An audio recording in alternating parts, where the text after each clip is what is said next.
Hi hello, മിഷാനി here.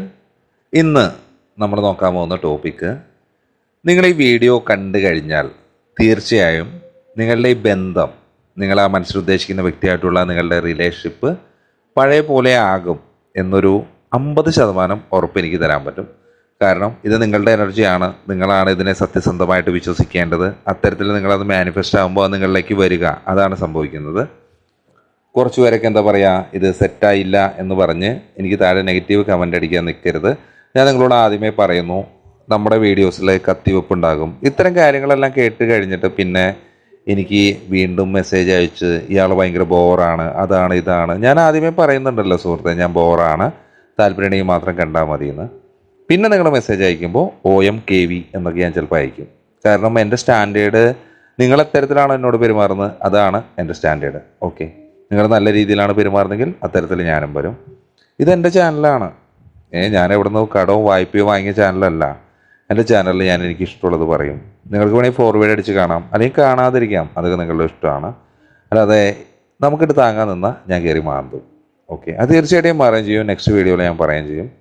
ഇപ്പോൾ recently 2 പേര് വന്നു, ഞാൻ എൻ്റെ വാട്സപ്പിൽ സ്റ്റാറ്റസ് ആയിട്ട് ഇട്ടിരുന്നു, എന്തിനാണ് ഇത്രയും ബുദ്ധിമുട്ടി സുഹൃത്തുക്കളെ നിങ്ങൾ എൻ്റെ വീഡിയോ കാണുന്നത് എന്ന് ഞാൻ ചോദിക്കുന്നു. എനിക്കറിയില്ല, അത് ഞാൻ നിങ്ങളോട് ആദ്യമേ പറയുന്നു. ഒരു ചാനലുകാരും പറയാത്ത പോലെ ഞാൻ നിങ്ങളോട് പറയുന്നു, എൻ്റെ ചാനൽ കാണണ്ട, താല്പര്യമെങ്കിൽ മാത്രം കണ്ടാൽ ക്ലാരിറ്റി ഇങ്ങനെയാണ്, വേണമെങ്കിൽ മാത്രം കാണാം. ഓക്കെ, ഇത് എനർജി അല്ല. നിങ്ങളുടെ ഒരു പേഴ്സണൽ റീഡിംഗ് എടുത്താൽ മാത്രമാണ് വ്യക്തമായ ഒരു എനർജി അറിയാൻ സാധിക്കൂ എന്ന് ഞാൻ പറയുന്നുണ്ട്. പിന്നെ അത് കണ്ടിരുന്നിട്ട് എന്നോട് ഇത്തരത്തിൽ ബിഹേവ് ചെയ്യുന്നത് വളരെ മോശമാണ്. അത്തരത്തിൽ നിങ്ങൾ ബിഹേവ് ചെയ്യുമ്പോൾ അതിനേക്കാൾ ഉപരിയായി ഞാൻ മോശമാകും. ഓക്കെ, അതെല്ലാവരോടും കൂടിയല്ല കേട്ടോ, അത്തരത്തിൽ പെരുമാറുന്ന ഒരാളാണ്. ഓക്കെ, വിഷമാണ് എന്ന് പറഞ്ഞിട്ട് ഞാൻ ഉണ്ടുരുട്ടി വെച്ചേക്കാണ്, ഇത് തിന്നണ്ട മോനെ, വിഷമാണ്, അല്ലെങ്കിൽ മോളെ തിന്നണ്ട എന്ന് പറയുമ്പോൾ അത് തിന്നിട്ട് അയ്യോ ഇത് വിഷമാണല്ലോ അങ്ങനെ പറയാൻ നിന്ന് നിൽക്കരുത്. മോശമല്ലേ, അങ്ങനെ ചെയ്യാൻ പാടുണ്ടോ? ഓക്കെ, അപ്പോൾ നമുക്ക് നേരെ റീഡിങ്ങിലേക്ക് പോവാം. കത്തിവെപ്പ് പെട്ടെന്ന് ഞാൻ കുറച്ചിരിക്കുന്നു. ജനറൽ റീഡിംഗ് ആണ്, ടൈംലെസ് ആണ്. ഇതെപ്പോഴാണോ കാണുന്നത് ആ സമയത്ത് നിങ്ങളുടെ സാഹചര്യങ്ങളായിട്ട് ഇത് പൊരുത്തപ്പെടുന്നതാണ്. ഓക്കെ, എങ്കിലും ഇത് നിങ്ങളുടെ എനർജി അല്ല എന്ന് ഞാൻ തീർത്തും പറയുന്നു. ഇത് വീഡിയോ കാണുന്ന ഒരു ബഹുജനം പലവിധമാണ്. ഇപ്പം എന്ത് തന്നെയാണെങ്കിലും നിങ്ങളുടെ ബന്ധത്തിൽ, ഇപ്പം നിങ്ങൾ ഉദ്ദേശിക്കുന്ന വ്യക്തിയായിട്ട് നിങ്ങളുടെ റിലേഷൻഷിപ്പിൽ എന്താണ് സംഭവിക്കുന്നത്, അവരുടെ കറണ്ട് ഫീലിങ്സ് എന്താണ്? ഒരുപക്ഷെ നിങ്ങളുടെ കറണ്ട് ഫീലിങ്സ് ആയിരിക്കാം ഈ ബന്ധത്തിൽ നടന്നുകൊണ്ടിരിക്കുന്ന അവസ്ഥകളായിരിക്കാം നമ്മളിതിൽ പ്രതിപാദിക്കുന്നത്. എന്ത് തന്നെയാണെങ്കിലും വീഡിയോ മുഴുവനായിട്ട് കാണാൻ ശ്രമിക്കുക. ഇടയ്ക്ക് വെച്ച് അവിടെ ഇവിടെയും കണ്ടിട്ട് ഞാൻ പറയുന്ന മുഴുവൻ കാര്യങ്ങളും കേൾക്കാതെ കമൻ്റ് ഇടാൻ വരാതിരിക്കുക. ഓക്കെ, നമുക്ക് നേരെ റീഡിങ്ങിലോട്ട് പോവാം. ഇപ്പോൾ നിങ്ങൾ ആ മനസ്സിൽ ഉദ്ദേശിക്കുന്ന വ്യക്തി നിങ്ങളായിട്ട് നോ കോണ്ടാക്റ്റ് ആയിരിക്കാം, ലെസ് കമ്മ്യൂണിക്കേഷൻ ആയിരിക്കാം, ബ്രേക്കപ്പ് ആയിരിക്കാം, ജാതി, മതം, ട്രസ്റ്റ് ഇഷ്യൂ, ഈഗോ, പിന്നെന്താ ഏജ് ഡിഫറൻസ്, ലോങ് ഡിസ്റ്റൻസ്, അങ്ങനെ ഒട്ടനവധി കാര്യങ്ങളുണ്ടാകാം നിങ്ങളുടെ ബന്ധത്തിൽ. പിന്നെ ഇത്തരം വീഡിയോസ് കാണുന്നത് ഏതൊരു ബന്ധത്തിലുള്ളവർക്ക് ഈ വീഡിയോസ് കാണാം. നിങ്ങളുടെ സാഹചര്യങ്ങളായിട്ട് റെസനേറ്റ് ആകുന്നുണ്ടോ എന്ന് നോക്കാം. അല്ലാതെ ഇവർക്ക് വേണ്ടി മാത്രം, അവർക്ക് വേണ്ടി മാത്രം അങ്ങനെയൊന്നുമല്ല. ഒരു ബന്ധത്തിനെ ആസ്പദമാക്കിയിട്ട് നിങ്ങൾക്ക് ഏത് തരത്തിലുള്ള വീഡിയോസും നിങ്ങൾക്കിത് റെസനേറ്റ് ആകുന്നു എന്ന് നോക്കാം. ഇപ്പോൾ നിങ്ങൾ ആ മനസ്സിൽ ഉദ്ദേശിക്കുന്ന വ്യക്തിയില്ലേ, അവർ തീർത്തും ഒരു നഷ്ടം, ദുഃഖം സ്വയം സഹതപിച്ചിരിക്കുന്നൊരവസ്ഥയാണ്. എന്തുകൊണ്ടാണ് എന്ന് വെച്ചാൽ, ഒരു പക്ഷേ അവർക്ക് അവരുടെ ഭാഗത്തായിരിക്കാം തെറ്റ്. വേണ്ട എന്ന് പറഞ്ഞ് പോയവരായിരിക്കാം, മറ്റൊരു റിലേഷൻഷിപ്പിൽ പോയവരായിരിക്കാം, അല്ലെങ്കിൽ അവരുടെ കൂടെ ആയിരിക്കാം ഈ ഒരു സാഹചര്യം ഉടലെടുത്തത്. എന്ത് തന്നെയാണെങ്കിലും ഈ ഒരു അവസ്ഥയിൽ അവർ വളരെ സ്വയം ദുഃഖിച്ചിരിക്കുന്നൊരവസ്ഥയാണ് എന്ന് തന്നെ പറയാം. ഈ ഒരു സമയത്ത് നിങ്ങളുടെ ഈ ബന്ധം പഴയ പോലെ ആകണം, നിങ്ങളിലേക്ക് തിരികെ വരണം, ഒരു ഐക്യം, പങ്കാളിത്തം, ഒരു കണക്ഷൻ, അതുവഴി ഒരു ആന്തരിക സമാധാനത്തിലൂടെ ഈ ബന്ധത്തിനെ വളരെ സോഫ്റ്റായി സ്മൂത്തായി മുന്നോട്ട് കൊണ്ടുപോകണം എന്ന് അവർ വളരെയധികം ആഗ്രഹിക്കുന്നതായിട്ട് മനസ്സിലാകുന്നുണ്ട്. തീർച്ചയായും അത്തരത്തിൽ അത് മുന്നോട്ട് പോകുമ്പോൾ അവരിലേക്ക് നിങ്ങളായിട്ടുള്ള ഈ ഷിപ്പിൽ അവർക്ക് ഒരുപാട് സംതൃപ്തിയാണ് ഉണ്ടായിട്ടുള്ളത്. ഇമോഷണലി ഒരുപാട് സ്റ്റേബിലിറ്റി ഉണ്ടായിട്ടുണ്ടാകാം. നിങ്ങൾ രണ്ടുപേരും ഒരുപാട് ആഡംബരത്തോടു കൂടി അടിച്ചു പൊളിച്ച് ജീവിക്കുന്ന ഒരേ വേവ് ലെങ്ത്തുള്ള വ്യക്തികളായിരിക്കാം. എന്ത് തന്നെയാണെങ്കിലും ഒരു ഉയർന്ന നിലവാരത്തിലേക്ക് ഈ ബന്ധത്തിനെ കൊണ്ടുവരണം അവരാഗ്രഹിച്ച പോലെ, അല്ലെങ്കിൽ നിങ്ങൾ ആഗ്രഹിച്ച പോലെ, അല്ലെങ്കിൽ നിങ്ങൾ സ്വപ്നം കണ്ട പോലെ ഒരു ബന്ധത്തിലോട്ട് ഇതിനെ കൊണ്ടുവരണം എന്നവർ തീർച്ചയായും ഈ സമയത്ത് എന്താ പറയുക ആഗ്രഹിക്കുന്നതായിട്ട് മനസ്സിലാകുന്നുണ്ട്. പിന്നെ ഇത് ചെറിയ പിണക്കങ്ങളൊക്കെ ആയിരിക്കും. ഒരു ചെറിയ കാര്യത്തിൽ തുടങ്ങിയിട്ട് അതിനെ വലുതാക്കി മുന്നോട്ട് കൊണ്ടുപോകാൻ പറ്റാതെ പരസ്പരം ഈഗോ, ട്രസ്റ്റ് ഇഷ്യൂ, കുറേ കാര്യങ്ങൾ മറച്ചു വെച്ചിട്ട് അങ്ങനത്തെ കാര്യങ്ങളൊക്കെ തന്നെ ആയിരിക്കാം. ഇപ്പോൾ ആ ഒരു വ്യക്തി നമ്മളിൽ നിന്ന് അകന്നു പോയിട്ട് കുറേ നാളുകളായിട്ടുണ്ടാകാം. നമ്മളങ്ങോട്ട് പലതരത്തിൽ റെസ്പോണ്ട് ചെയ്തിട്ട് അവരുടെ ഭാഗത്ത് നിന്ന് യാതൊരു തരത്തിലും ഒരു പ്രതികരണവും ഉണ്ടായിട്ടുണ്ടാകില്ല. ഇതെന്താ പറയുക, ഒരു നീണ്ടു നിൽക്കുന്ന നീരസം, ഒരാവശ്യമില്ല എങ്കിലും നീണ്ടു നിൽക്കുന്ന ഒരു നീരസം. പരസ്പരം നല്ല രീതിയിൽ കമ്മ്യൂണിക്കേറ്റ് ചെയ്താൽ, ഒരു ചായ കുടിച്ചിരുന്ന് സംസാരിച്ചാൽ തീരാവുന്ന പ്രശ്നങ്ങളെ ഉണ്ടാകും. ചായ കുടിക്കാത്തവർക്ക് മറ്റെന്തെങ്കിലും കുടിക്കാട്ടോ. ഓക്കെ, ഇനി അതിന് കമൻ്റ് ഇടരുത്. ഒരു അനുരഞ്ജനത്തിനുള്ള ഒരു ആഗ്രഹം, എന്താ പറയുക, ഇതാ പണ്ടത്തെ പോലെ ആകണം. കുറച്ച് പേർക്കൊക്കെ അവർക്ക് അതിൻ്റേതായ ഒരു ടൈം വേണ്ടി വന്നേക്കും. ക്ഷമ കാണിക്കുക. ഞാൻ ആഗ്രഹിക്കുന്ന സമയത്ത് ഞാൻ ആഗ്രഹിക്കുന്ന വ്യക്തി ഞാൻ ആഗ്രഹിക്കുന്ന പോലെ എന്നിലേക്ക് വരണം എന്നൊന്നും വിചാരിക്കരുത്. കുറച്ച് പേർക്കൊക്കെ ഉണ്ട് അങ്ങനത്തെ ഒരു അസുഖം. ഒരു മെസ്സേജ് അയച്ചു കഴിഞ്ഞിട്ട് അപ്പം തന്നെ റിപ്ലൈ കിട്ടിയില്ലെങ്കിൽ അവരെന്തോ വിചാരിക്കുന്നത് എന്താ, ഓക്കെ എന്നെ യാതൊരു താല്പര്യവും ഇല്ല, അല്ലെങ്കിൽ എനിക്കൊരു പ്രയോറിറ്റി തരുന്നില്ല എന്ന് പറഞ്ഞ് മെസ്സേജ് ഡിലേറ്റ് ചെയ്യുന്ന ആൾക്കാരുണ്ട്. ഓപ്പോസിറ്റുള്ള ആളുടെയോ അവർക്ക് എന്താണ്, അവർ ചിലപ്പോൾ വേറൊരു വലിയൊരു ഇഷ്യൂലായിരിക്കും നിൽക്കുന്നത്. ജസ്റ്റ് ഇത് കാണാൻ പറ്റുന്നുണ്ടാകില്ല, അല്ലെങ്കിൽ അത് നോക്കാനുള്ള ഒരു ടൈം ഉണ്ടാകില്ല. അതിലൊക്കെ ആ മെസ്സേജ് ഡിലേറ്റ് ചെയ്തിരിക്കുന്ന ഒരുപാട് വ്യക്തികളെ എനിക്കറിയാം. അത് എനിക്ക് തോന്നുന്നത് അത് അവരൊരു ദുശീലമായിട്ടാണ് എനിക്ക് തോന്നിയിട്ടുള്ളത്. ചിലപ്പോൾ നമ്മൾ അത്തരത്തിൽ പറയുമ്പോൾ ആ ബന്ധം എന്നേക്കായിട്ട് പൊളിഞ്ഞു പോകാനും സാധ്യതയുണ്ട്. ഒരുപാട് പൊസസീവ് ആവാതിരിക്കുക. അത് എന്ത് തന്നെയാണെങ്കിലും ആ വ്യക്തി ഒരു പ്രയോറിറ്റി നിങ്ങൾക്ക് തരുന്നുണ്ടെങ്കിൽ തീർച്ചയായും നിങ്ങളിലേക്ക് അത് വരും. ആ പ്രയോറിറ്റി ഉണ്ടാകാം, ചിലപ്പോൾ മറ്റു പല കാരണങ്ങൾ കൊണ്ടായിരിക്കാം അതങ്ങനെ സംഭവിക്കുന്നത്. അതിന് മനസ്സിലാക്കാം. പിന്നെ നിങ്ങൾ ഈ പറയുന്ന വ്യക്തിയില്ലേ, ഇത്തിരി അമിതമായിട്ടുള്ള അഹങ്കാരം കാര്യങ്ങളൊക്കെ ഉള്ളൊരു വ്യക്തിയായിരിക്കും കേട്ടോ നിങ്ങൾ ആ മനസ്സിൽ ചിന്തിച്ചിട്ടുള്ളത്. നിങ്ങൾ തീർത്തും അംഗീകരിക്കാത്ത ഒരു അവസ്ഥയിലായിരിക്കും. അത് ഭാര്യ ഭർത്ത ബന്ധമാണെങ്കിലും വിവാഹേതര ബന്ധമാണെങ്കിലും അല്ലാതെ ഏത് തരത്തിലുള്ള ഒരു റിലേഷൻഷിപ്പ് ആണെങ്കിലും നിങ്ങൾ തീർത്തും നിങ്ങളുടെ ഓപ്പോസിറ്റുള്ള വ്യക്തി ഒട്ടും അംഗീകരിക്കുന്നുണ്ടാകില്ല. തീർച്ചയായും അതിനുള്ളൊരു ശിക്ഷയായിരിക്കാം ഈ സമയത്ത് സംഭവിച്ചുകൊണ്ടിരിക്കുന്നത്. ടവർ കാർഡൊക്കെ റിവേഴ്സാണ് വന്നിട്ടുള്ളത്. അപ്പോൾ അത്ര വലിയ സീനില്ല എന്നർത്ഥം. കാരണം ആ വ്യക്തി നിങ്ങളിലേക്ക് തിരികെ വരും. അതിപ്പോൾ ഒരുപക്ഷെ യാതൊരു ബന്ധം നിന്നു പോയത് ഇതിനേക്കാൾ വലുതെന്തോ സംഭവിക്കാനുള്ളതാണ്. അതിൽ നിന്ന് നിങ്ങൾ ഒഴിവായി പോയതാണെന്ന് വിശ്വസിക്കുക. ചിലപ്പോൾ നിങ്ങളുടെയോ ആ വ്യക്തിയുടെയോ അശ്രദ്ധ കൊണ്ടായിരിക്കാം, ഒരു ഉദാസീനത, അത്തരം കാര്യങ്ങൾ കൊണ്ടൊക്കെ ആയിരിക്കും ഈ ബന്ധം ഇത്തരം ഒരു അവസ്ഥയിലെത്തിയത്. തീർത്തും നിങ്ങളില്ലാതെ ആ വ്യക്തിക്ക് സാധിക്കില്ല, ഒരു ശൂന്യതയാണ്, ഒരു മായ പോലെയാണ് എന്നൊക്കെയാണ് നമുക്ക് കാർഡുകളിൽ കൂടെ മനസ്സിലാകുന്നത്. എന്തൊക്കെ തന്നെ വന്നാലും നിങ്ങളിലേക്ക് ഒരു ആക്ഷൻ എടുക്കാൻ, അതിപ്പോൾ അവരുടെ കുറ്റമാണെങ്കിലും നിങ്ങളുടെ ഒരു കുറ്റമാണെങ്കിലും ഇതിൽ നിന്ന് മാറി നിങ്ങളുടെ ഈ റിലേഷൻഷിപ്പിനെ പഴയപടിയാക്കാൻ വേണ്ടിയിട്ട് അവർ വളരെയധികം ഒരുപക്ഷെ തീരുമാനങ്ങൾ എടുക്കുന്നുണ്ടാകാം, പ്രവർത്തിക്കുന്നുണ്ടാകാം. ഒരാൾ മാത്രം സൈലൻ്റ് ആയിട്ടിരിക്കുന്നുണ്ടാകാം. പണ്ടെന്തൊക്കെയായിരുന്നു ഇഷ്യൂസ്, അതിനേക്കാൾ ഉപരിയായിട്ട് ഇന്ന് എന്തൊരു വില കൊടുത്തും നിങ്ങളെ സ്വന്തമാക്കണം, എന്തൊരു സാഹസികമായ പ്രവൃത്തികൾക്കും ആ വ്യക്തി തയ്യാറാവുന്നതായിട്ട് മനസ്സിലാകുന്നുണ്ട്.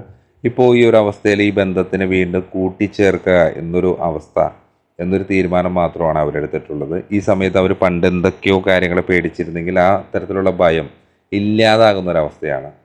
കാരണം നിങ്ങളുടെ ഈ ബന്ധത്തിൽ ഒരുപാട് തേർഡ് പാർട്ടി സിറ്റുവേഷൻസ് ഉണ്ടാകാം, ഫാമിലി ആകാം, അല്ലെങ്കിൽ മറ്റു വ്യക്തികളാകാം, സഹപ്രവർത്തകരാകാം. തീർച്ചയായും എന്തുകൊണ്ടാണ് നിങ്ങളുടെ ബന്ധത്തിൽ ഇത്തരത്തിൽ സംഭവിച്ചത് എന്ന് അവർക്ക് മനസ്സിലാക്കാൻ സാധിക്കുന്നുണ്ട്. തീർത്തും സങ്കീർണമായ ഒരുപാട് പ്രശ്നങ്ങളെ അതിജീവിച്ച് നിങ്ങളിലേക്ക് തന്നെ അതിനെ ഗ്രഹിച്ച്, ആ പ്രശ്നങ്ങളെ നല്ല രീതിയിൽ ഗ്രഹിച്ച് ഒരു വ്യക്തമായ മനസ്സോടുകൂടി തന്നെ നിങ്ങളിലേക്ക് എത്തിച്ചേരാൻ ആ വ്യക്തി ഒരുപാട് ശ്രമിക്കുന്നതായിട്ട് മനസ്സിലാകുന്നു. തീർച്ചയായും ഈ സമയത്ത് അത്തരത്തിൽ ആ വ്യക്തി നിങ്ങളിലേക്ക് തിരികെ വരുമ്പോൾ നിങ്ങളുടെ ഹൃദയം എന്താണോ പറയുന്നത് അതിനെ പിന്തുടരുകയാണ് വേണ്ടത്. നിങ്ങളും അവരും ഭയങ്കര ആദർശവാദികളായിരിക്കാം. അതേസമയം നിങ്ങൾ ഒരുമിച്ച് ഒരുപാട് റൊമാൻറ്റിക്കും ആയിരിക്കാം. ഈ സമയത്ത് നമ്മൾ പറഞ്ഞല്ലോ, ഈ സൺ കാർഡൊക്കെ റിവേഴ്സാണ് വന്നിട്ടുള്ളത്. ഒരു നെഗറ്റിവിറ്റി നിങ്ങളുടെ റിലേഷൻഷിപ്പിൽ ഉണ്ടാകാം. അത് തേർഡ് പാർട്ടി ആകാം, നെഗറ്റീവ് എനർജീസ് ആവാം, ബ്ലാക്ക് മാജിക് ആകാം. ഇത്തരം സാഹചര്യങ്ങൾ കൊണ്ട് ആ വ്യക്തി നിങ്ങളെ വിട്ടു പോയപ്പോൾ, അല്ലെങ്കിൽ നിങ്ങളെ വിട്ട് ആ വ്യക്തി പോയപ്പോൾ നിങ്ങളോ അവരോ ഒരുപാട് ഡിപ്രഷനിലേക്ക് പോയിട്ടുണ്ടാകാം, ഒരുപാട് വിഷാദം, ദുഃഖം, അത്തരം സാഹചര്യങ്ങളിലേക്ക് പോയിട്ടുണ്ടാകാം. എന്തു തന്നെയാണെങ്കിലും അത് താൽക്കാലികമാണ്. നിങ്ങൾ ആ മനസ്സിൽ ഉദ്ദേശിക്കുന്ന വ്യക്തി നിങ്ങളിലേക്ക് തിരികെ വരാൻ, നിങ്ങളുടെ ആ ബന്ധത്തെ പഴയ പോലെ ദൃഢമാകാൻ ആഗ്രഹിക്കുന്നുണ്ട്, ശ്രമിക്കുന്നുണ്ട്. അപ്പോൾ അതിനും നിങ്ങളും അനുവദിക്കുക എന്നാണ് എനിക്ക് പറയാനുള്ളത്. ഒരുപക്ഷെ തീർത്തും നിങ്ങൾക്ക് ആ ബന്ധത്തിനെ മുട്ട് കൊണ്ടുപോകാൻ സാധിക്കില്ല എന്നുറപ്പുള്ളൊരു ബന്ധമാണെങ്കിൽ അതിനവിടെ ഉപേക്ഷിച്ചിട്ട് നിങ്ങളുടെ എനർജിയായിട്ട് മുന്നോട്ട് പോവുക. എന്തൊരു ബന്ധവും നമ്മളിലേക്ക് വരുന്നത് നമ്മളിൽ ഒരുപാട് അറിഞ്ഞോ അറിയാതെയോ ഒരുപാട് മാറ്റങ്ങൾ വരുത്താനാണ് എന്ന് വിശ്വസിക്കുക. ഓക്കെ, പിന്നെ ഈ പറഞ്ഞ കാര്യങ്ങൾ നിങ്ങൾ തികച്ചും ഫ്രീ ആയിട്ടിരിക്കുന്ന സമയത്ത് എത്ര തവണ വേണമെങ്കിലും നിങ്ങൾക്കിത് കാണാവുന്നതാണ്. അതിനനുസരിച്ച് നിങ്ങളുടെ ആഗ്രഹം മാനിഫെസ്റ്റ് ആവാനും സാധ്യത കൂടുതലാണ്. തീർച്ചയായും നിങ്ങളുടെ ബന്ധം പഴയ പോലെ ആകും. ഞാൻ പിന്നെ വേറൊരു കമൻറ്റ് എനിക്ക് വന്നിരുന്നു.